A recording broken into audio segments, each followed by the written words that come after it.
Hello. I How are see you? people entering the waiting room in a big, long, steady stream. This is fabulous. Welcome, welcome. Good afternoon, everyone. Thank you so much for joining us. There's still a few people trickling in. So if you see somebody you know, go ahead and say hello. I'm Julie Siglin. I'm the director of the Esherick Museum. We'll do our housekeeping here in a minute, and then we can get started.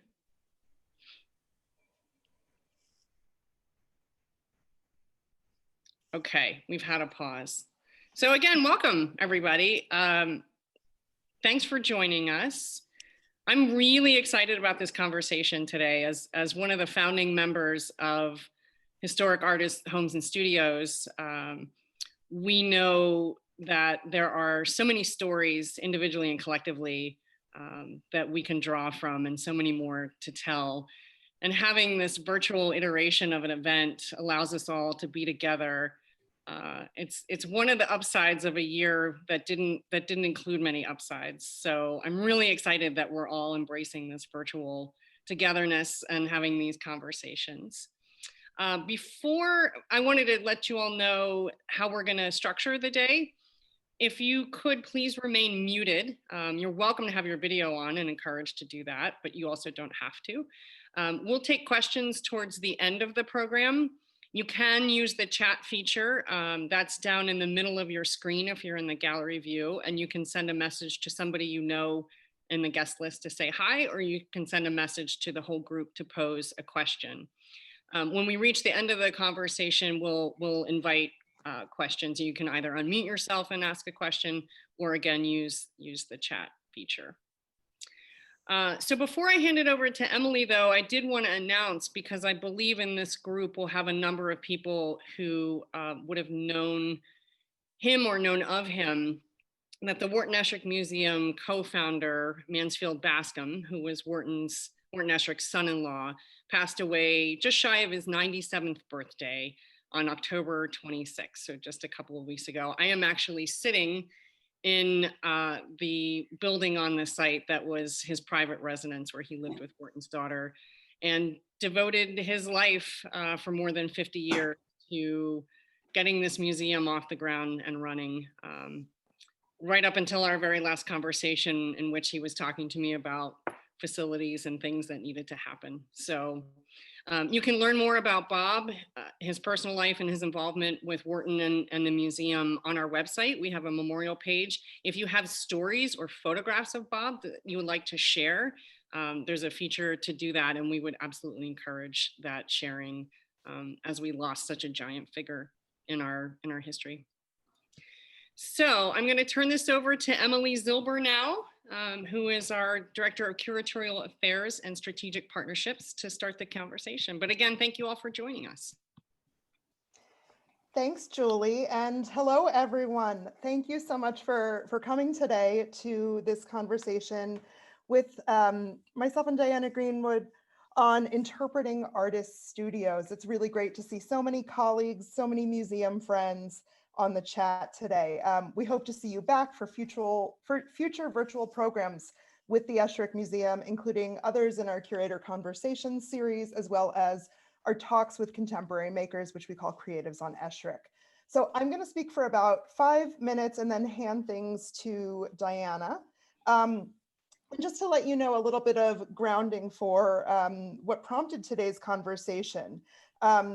The Esherick Museum has recently gone through a campus expansion and interpretive planning process. The museum completed that in March of 2020. So you can certainly guess that that's now something that was always several years down the line, but certainly the momentum for that has been put on hold. But it does mean that as an institution, we've been thinking deeply about the stories we tell through the studio. And we're just at the start of really thinking about that work moving forward. And so I'm just going to give you a little bit of context for how we've been thinking about interpretation. So I'm going to share my screen. start here. So you see the Wharton Esherick Museum here. Our current interpretive program centers around this space, the studio. It has since the museum's founding by Bob Bascom and Ruth Bascom, as Julie mentioned. It's the chief and only space that our visitors spend time in right now when they come to visit the museum, or they did before, before things changed. As a result, the stories that we tell are really deeply connected to this space, its history, the objects it houses, and the unique nature of its architecture and layout. And you can see here that you know, the kinds of stories that you're able to tell in a space like that, because it is so chock full of objects, because it does include all of these really remarkable, both domestic moments and artistic moments. We tell one kind of story in this kind of space. Esherick's biography is, of course, at the center of our interpretation. Spaces like Esherick's bedroom, which I'm showing here, emphasize that. They offer this glimpse of the artist's private life, both narratively and through objects. And so, you know, in the image on the right, I'm showing the long drawer of his bed with all of his, the clothing, the shirts that he wore. As we embarked on the campus planning process, which would incorporate buildings on the museum's campus beyond the studio, we began to think about what our program would look like if the studio was not the entirety of the visitor's experience, but instead the hub of a wheel with numerous interpretive spokes. We can tell some new temporal stories if we make that shift. So I'm showing here Sunnycrest, the 1839 farmhouse that Esherick and his family moved to in 1913, which brought them to Valley Forge Mountain, where we're located. A print of the house that Esherick made of the site titled House and Tree on the left from 1923. So this is a space that Esherick lived in, that he made art about. It is part of the museum's collection, but it is currently not open to the public. So while we do always talk about Sunnycrest in our current tour, what would it mean to have it accessible for our visitors? And how would that change the ways we talk about Esherick's life from 1913 to 1926, which is when the first part of the studio was completed? How can it lay that foundation for the studio story in new ways? And I'm showing here this wonderful little sketch by Esherick of the Sunnycrest fireplace made in 1927, and then the Emile Luke's photograph of that space, where you have this wonderful melding of the historic nature of the home and sort of Esherick's more modern seeming designs in conversation with the architecture. The spatial experience of the site would shift in this reconception. I'm showing here a view looking up from the sort of hill that Sunnycrest is downwards on towards the back deck of the studio, which is a vantage point that few visitors are afforded in the current interpretive program, but one that is a key part of the ramble, which is the path to the studio that Esherick himself walked from the farmhouse. So thinking about linking those two spaces, that outdoor space offers new interpretive possibilities, and it allows us to expand access beyond the current visitor limitations on studio tours. Incorporating all of the buildings on site also allows the interpretation to go to new contextual spaces, at times in a number of ways. And so I'm showing here the 1956 workshop that Julie is located in right now, which offers a number of new contexts and conversations when down the line we begin to think about it as museum space. I'm showing on the left here Esherick's sculpture Rhythms in the 1956 workshop, when it was indeed being used as a workshop and not a domestic space. On the right are Esherick, Ed Ray, and Bill McIntyre at work on the piece. And so there's a great deal of interpretive potential in the depth of stories that could be told about making and process through access to the workshop space. It also opens up new interpretive potential to talk about Esherick in context and as a collaborator. So I'm showing here a portrait of the architect Louis Kahn, Esherick's collaborator on the studio. And I love this detail from the exterior where they've both signed their initials and the date on the finished building. So questions about how Esherick's work fits into a bigger story of architecture at mid-century then become available to us. On the right, I'm sharing an image of the studio in its incarnation as the home of Ruth and Bob Bascom, Esherick's daughter and son-in-law. And as Julie mentioned, we have this wonderful tribute page to Bob. We're certainly thinking about how the workshop also intersects with the subsequent life that it had when it was a home for Bob and Ruth. But context also might mean talking about legacy and impact on subsequent generations of artists. And so I'm showing here on the left a shot of Esherick talking with the legendary furniture maker and sculptor Wendell Castle on his deck in 1965. And on the right, I'm showing an image taken from a recent show at R & Company Gallery in New York, talking about Castle and his influences. And so here you see one of Esherick's iconic music stands, along with works by Castle made around the same time and then a little bit later, showing the connections visually, how they pushed form. How did Esherick's legacy live on in the works of other artists, and what could it mean for the museum to have that as a part of its interpretive plan if it suddenly has the space to have those conversations? So throughout this rethinking of the Esherick site's interpretive potential, I found myself thinking of similarities between Esherick space and the Homer Studio, this beautiful coastal space in Prout's Neck, Maine, where Homer lived and worked from 1883 to 1910. So there are really interesting links here, not just with regard to these artists' biographies, but also the spaces themselves and the stories contained within them. They both have these destination-like natures of their locations, which is this result of both Homer and Esherick having a desire to leave the city behind in search of solitude. There are deep connections between materiality, place, and the observation of nature in each artist's work. The two artists have these interesting overlapping biographies, which both saw them both start as commercial illustrators and then transition into finding their true artistic voices more firmly in midlife, and then create work and up until the very end of their lives. And as well as the role of the artist's family in maintaining the site after the artist had passed. So really interesting connections there. The space is under the care of our guest today, Diana Greenwold, who's the Curator of American Art at the Portland Museum of Art. While it opened as a part of the museum's collection in 2012, Diana and her colleagues have recently redeveloped new interpretation for the space, and I'm so looking forward to hearing her talk about that work today, which was completed with an intended opening of May 2020. And of course, the best laid plans right now, we all know how those have gone. So today we'll talk about that reinterpretation process and the plan for the Homer Studio, how these key narratives for the space were developed in the research process that drove them, and what new things they have on deck for us next year. So beyond the Homer Studio, Diana also oversees the PMA's collection of American painting, sculpture, and decorative arts. Her recent exhibitions include Mythmakers, the art of Winslow Homer and Frederick Remington, which I know she'll show you some pictures of. So I'm showing the cover of her amazing catalog for In the Vanguard, Haystack Mountain School of Crafts, 1950 to 1969, which is a book I hope all of you have in your library. It's pretty phenomenal. Diana received her PhD in the history of art from the University of California, Berkeley, and we're so pleased to have her here to share her work with us today. So take it away, Diana.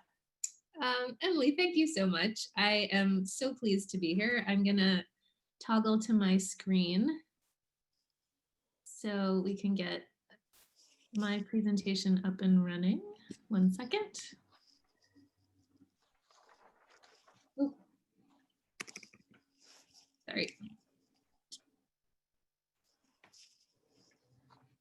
There we go.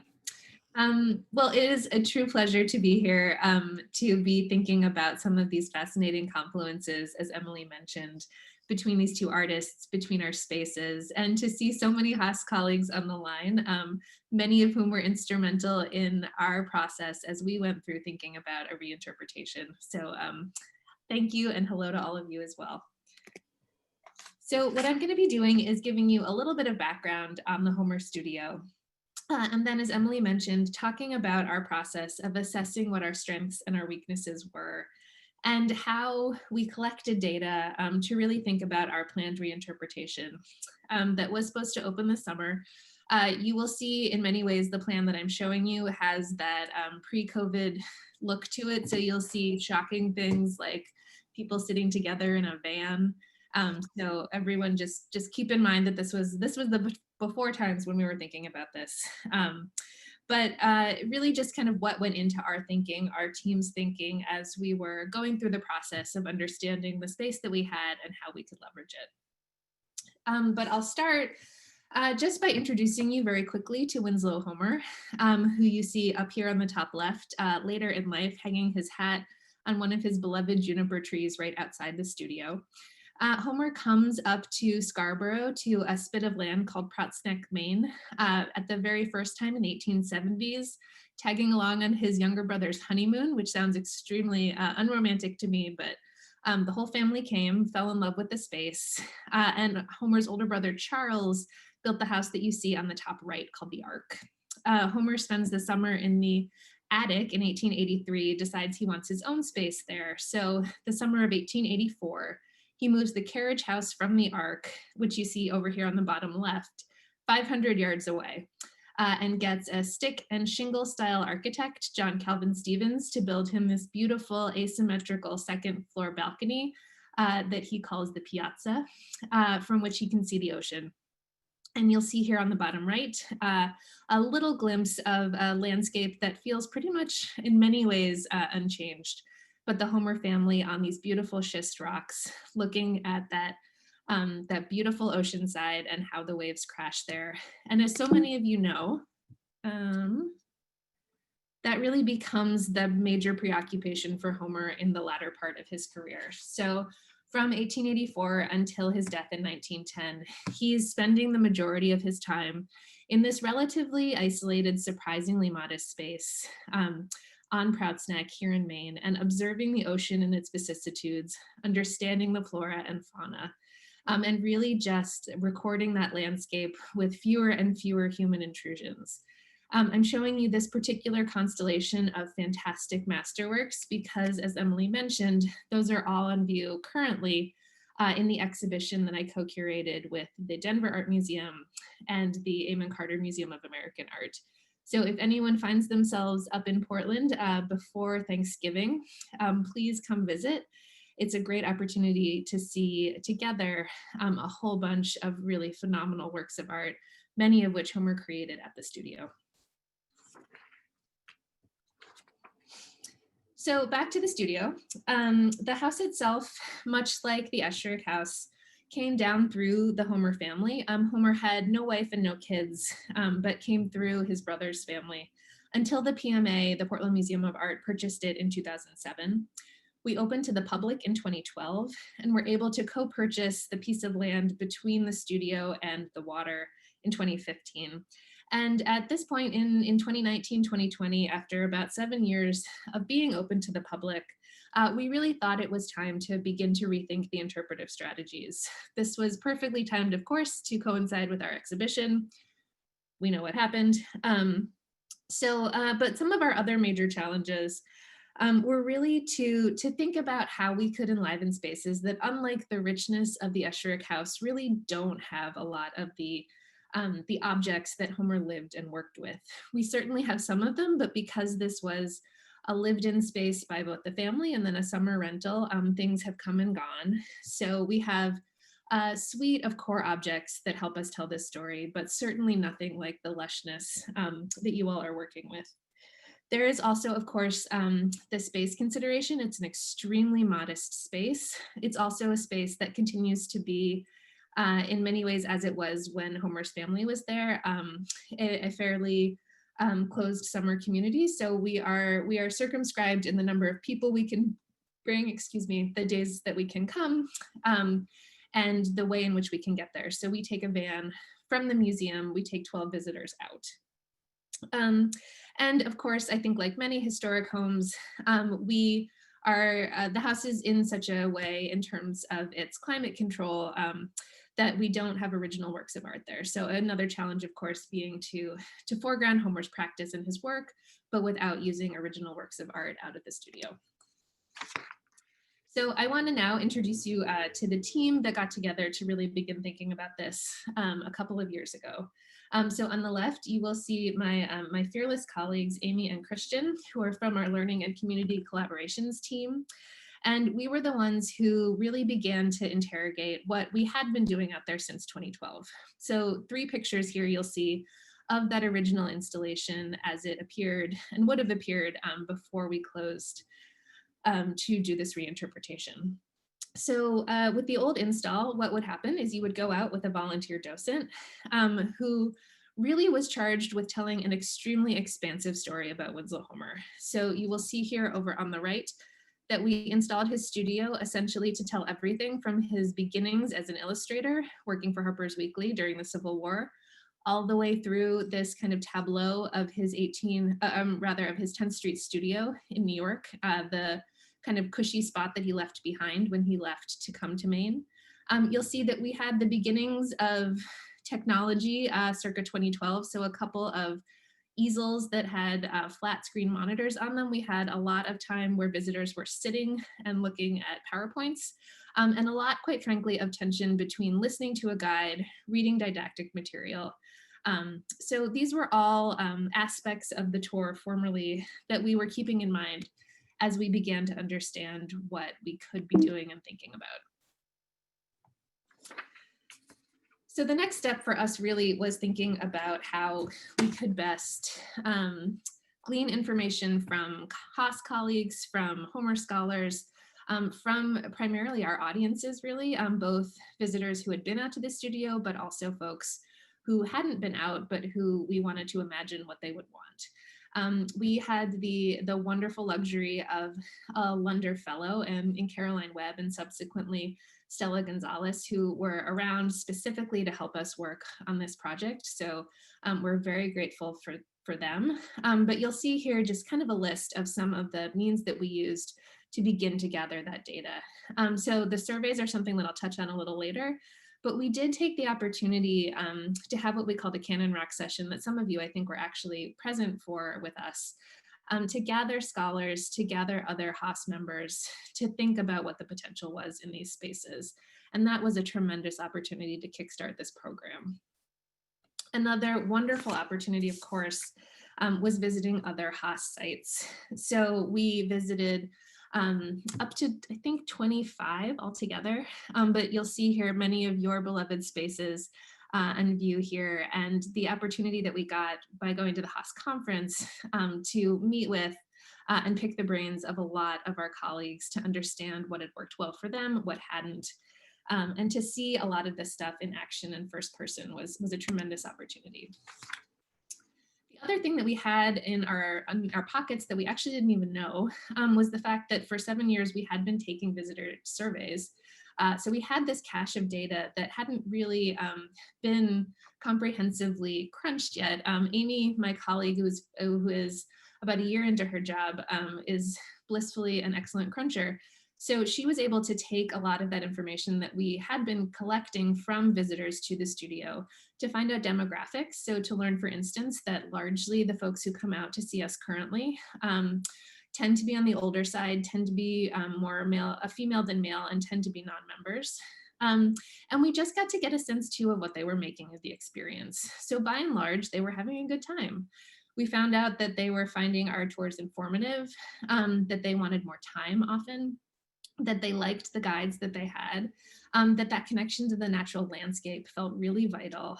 And that some folks were a little ticked off that we didn't have more original objects, but that by and large, they were enjoying their time out there. So an important lesson really that we didn't need to fundamentally alter the process. The other thing we did was conduct a quite significant survey within the PMA, and that was actually drawn largely from people who hadn't been out to the studio. But we asked them to think about what they would want. Again, that notion of having a guide was important. An idea of people wanting information coming to them in different ways was also important. And having that balance between free exploration and a guided experience also important. There was a general openness to technology, which was, I think, a pleasant surprise for us. And also an interest in having not a standard lecture format, but in thinking about other ways that visitors could, in a more collaborative way, glean information. So Amy put together some pie charts to give us a sense of what we were looking at. And really the major takeaways for us was that that combination somewhere in between a guided tour and free exploration really felt like the right spot to be. So from that, we were able to develop some priorities for our installation. From the visitor experience side, what we learned, again, was that people wanted some time on their own, was that they wanted a more audience-led experience, was that having multimodal experiences felt important, so opportunities to read, but opportunities to listen. And also multi-sensory experiences, so that opportunities to pay attention to the sounds out there, to the smells out there, that really having, it's a special environment, and really being able to call attention to some of those more subtle principles was of interest to our audiences. On the curatorial side, we certainly had goals as well. First off, really connecting more comprehensively the wonderful materials of Winslow Homers that we have on view at our main campus in Portland, Maine, having that connection really feel present as you go out to the studio. And unlike what Emily has described in this really wonderful expansive sense of widening Esherick's story on their campus, we actually thought that the space of the studio could use a little more condensing.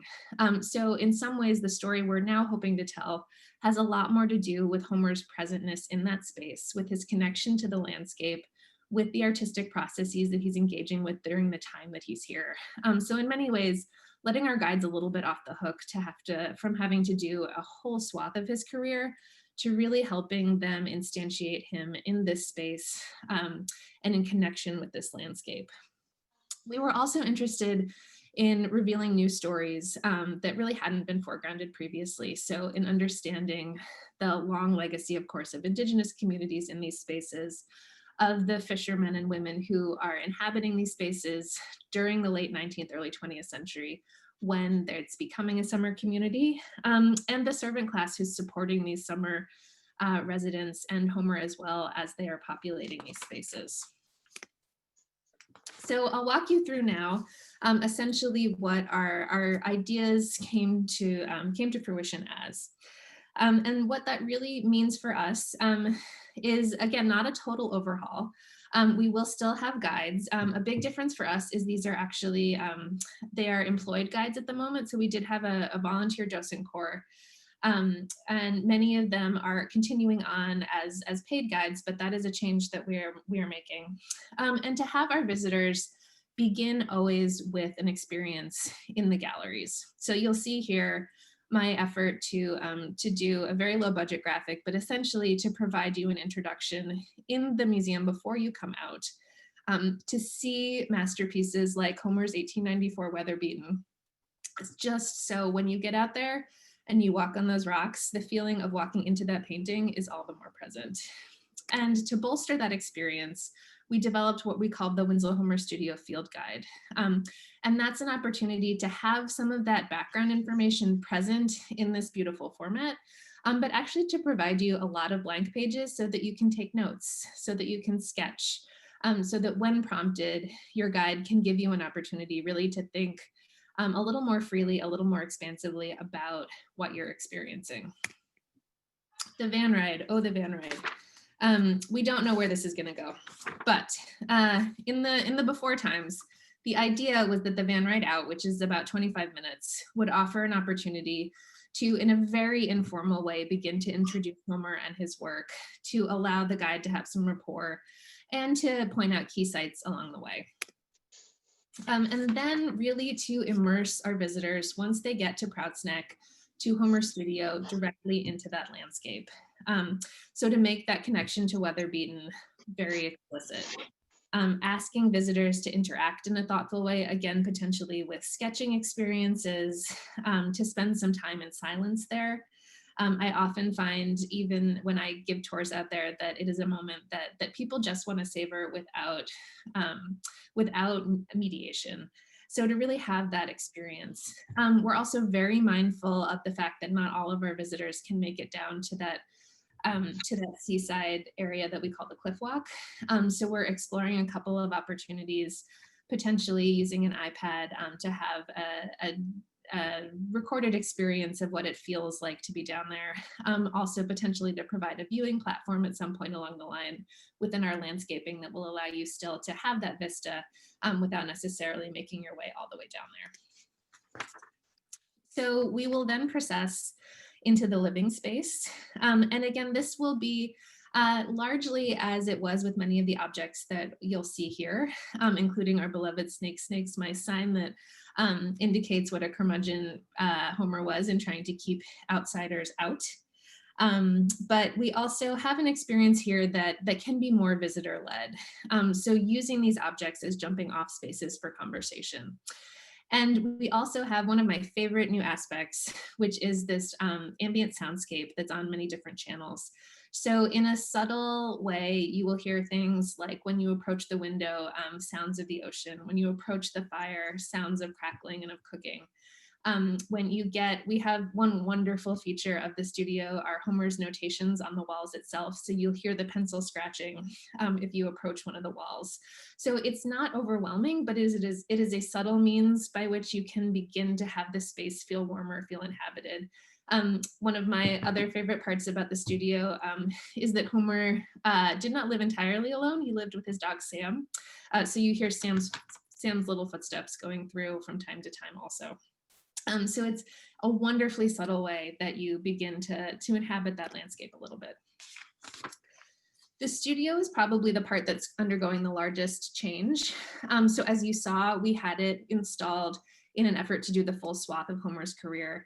And really what the plan is now is to condense it into thinking much more clearly around Homer's practice and around the work that he was doing in that studio space. So this is the extant photograph that we have of Homer in that studio. You'll see, surprisingly, he's at work on the Gulf Stream, very much not a Maine scene. So we'll be able to talk a little bit about Homer's use of that space for a variety of different types of his works of art. Again, an idea that may not make the after times, but we did have a touch table thinking about how to interact tactilely with some of the materials that Homer was using for etching, for watercolor. So that still remains to be tweaked. And then the last space that you encounter is being upstairs, being able to go out on that piazza. And in that second floor space, we really don't have very many of Homer's original objects. So what we provided are three kind of separate experiences. One, to really dig into the landscape, to observation of the landscape through some written materials, but also through binoculars if you want to take those out into the piazza. Then the second one being a letter activity. So the bulk of what we know about Homer comes from a cache of letters that are at the Bowdoin College Museum of Art. So we have those both as copies to read, but also to listen to, and to really get the experience somewhat of how we know what we know about Homer, and an opportunity for you as the visitor to write a postcard there as well. And then to make use, again, of another wonderful asset at Bowdoin, which are these photographs of Homer and his family. So on the top here, you see Homer with his brother Charles coming back from fishing. Below, as I mentioned, Homer with his African-American servant Lewis Wright, a figure that we know tantalizingly little about, but that this photographic record reproduced and enlarged on the walls can give us an opportunity to begin to unpack a little bit. So for our next steps, at some undetermined point, we will certainly finish our installation. We were just getting started, getting these objects in and installed for last summer. We will be training and retraining guides. We will be working with pilot groups in a public reopening. And then in some later phases, we will be exploring things like potentially replanting Homer's kitchen garden, developing a digital resource, and of course, beginning to understand how we continue that process of evaluation out of the studio. And that's sort of the overview, but I wanted to make sure I kept plenty of time for questions. So with that, I will stop sharing and hand it back over. So I'm gonna ask a question to get us started, and for everyone else here, if you have questions, either please put them in the chat box or unmute yourself if the time is right, and we'll manage it all. Thank you so much, Diana, for sharing that I'm curious to hear a little bit more about the process of sort of revealing these new stories of Indigenous communities, of the fishermen and women who worked there, of the servant class.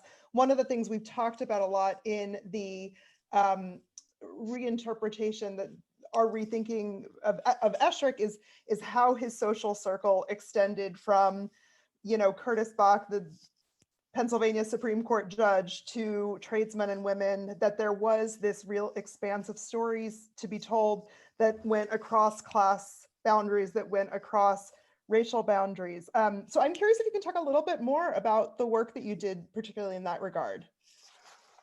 Yeah, and I will say it's work that we are continuing to do, because unlike, I'm always envious of people who, for instance, like at the Thomas Cole Historic Site, have tons of beautiful, eloquent writing that Cole produces about his experience and about the changing landscape.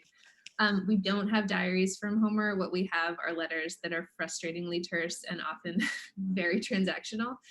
So there's not a ton in the letters themselves that have to do with Homer's experience with these communities. So what we're doing essentially is gleaning from period sources when we can. Those photographs become these vital documents. So what we know of Lewis Wright at the moment, we essentially know from 2 photographs and some scant mentions throughout Homer's correspondence. The largest kind of group of materials and things that we can kind of pin down really have to do with his relationships to his family. So he built up, of course, a reputation very much as like the hermit of Prout's Neck. So part of the thing that's easier to unpack is really exposing the fact that 500 yards away is the Ark, where his older brother Charles and his sister-in-law Maddie were hanging out, and understanding the network of family and the commercial network too that they are building up as landowners and as developers in that space. But so also, I mean, it's a lot of reading. It's a lot of thinking about just sort of delving into those histories of those communities previously. And I will say too, I mean, it does still very much feel like an evolving project. So one of the things that I did not get to was writing a couple of text panels that will go up.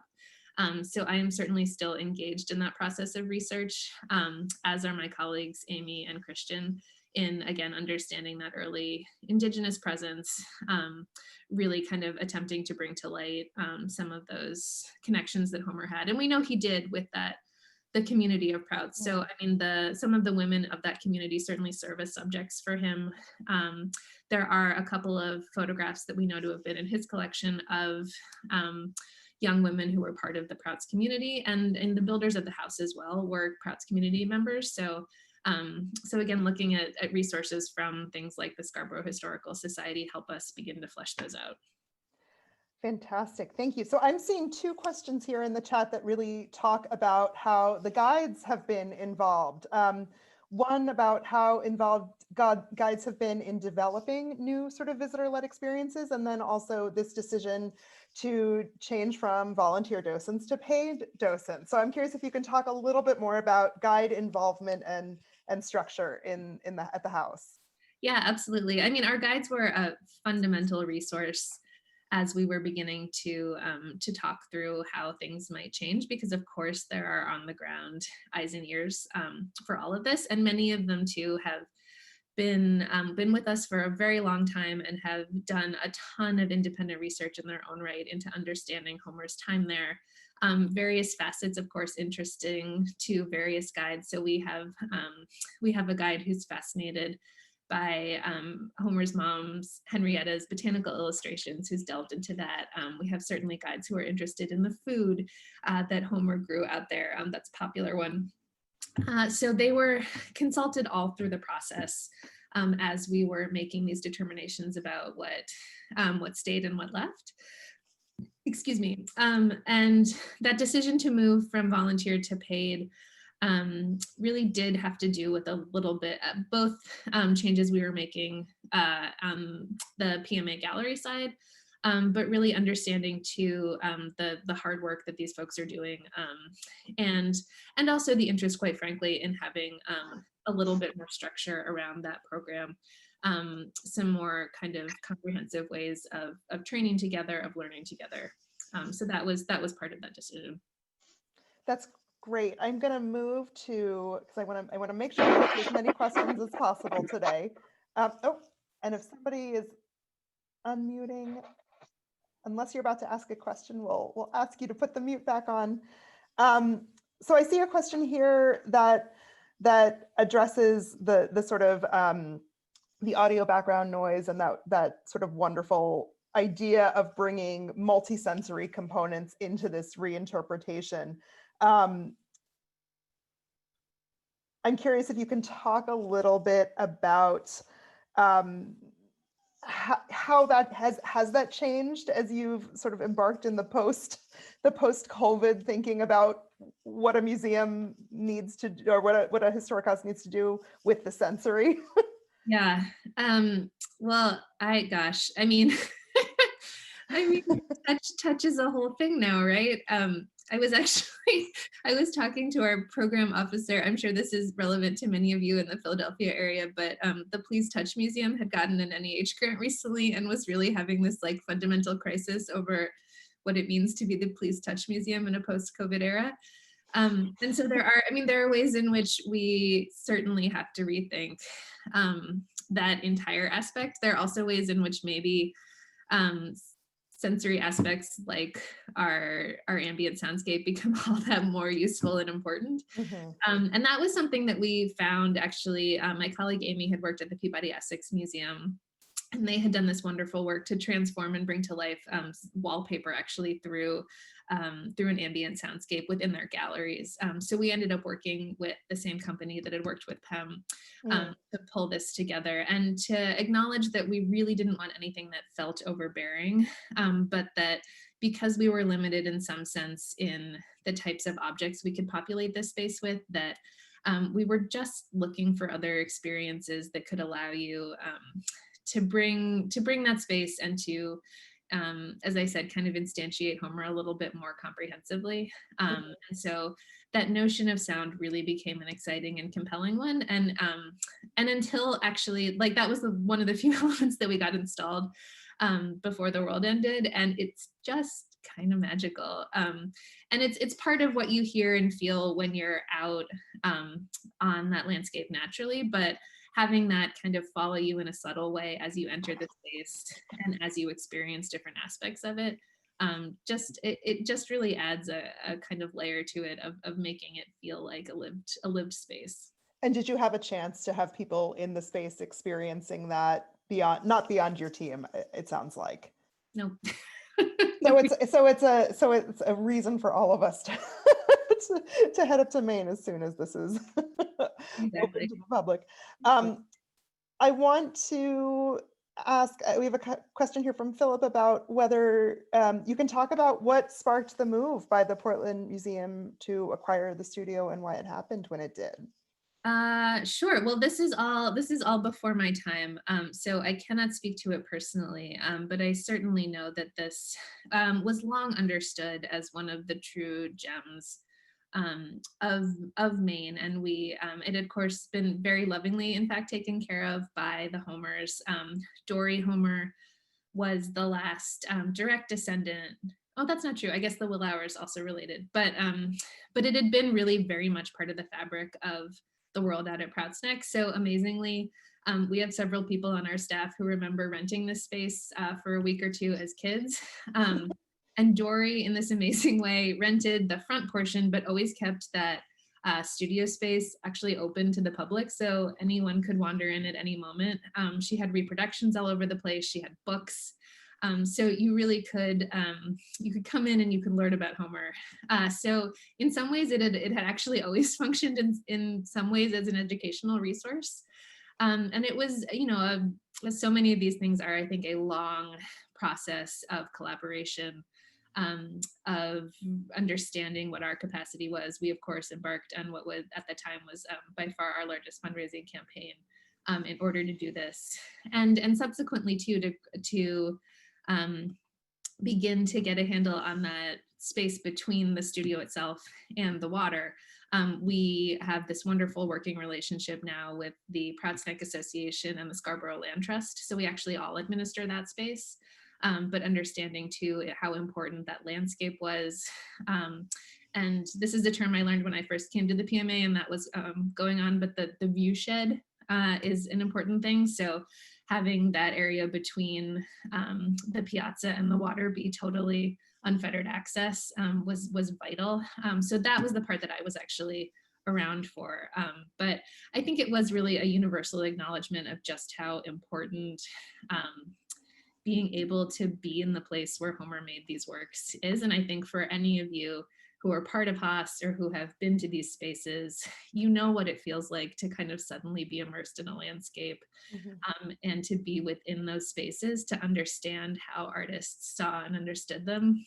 A thing we talk about too a lot is actually framing that landscape. So as a kind of arts and crafts space, it has these wonderful apertures that really do in many ways feel like the shape and size of Homer's late seascape canvases. So you do get, by being there, this very direct connection to how he's seeing and understanding that landscape simply by being within and looking without, kind of through his eyes. So our administration was well aware of the fact that that is essentially a unique resource and that we had an important role to play in preserving it.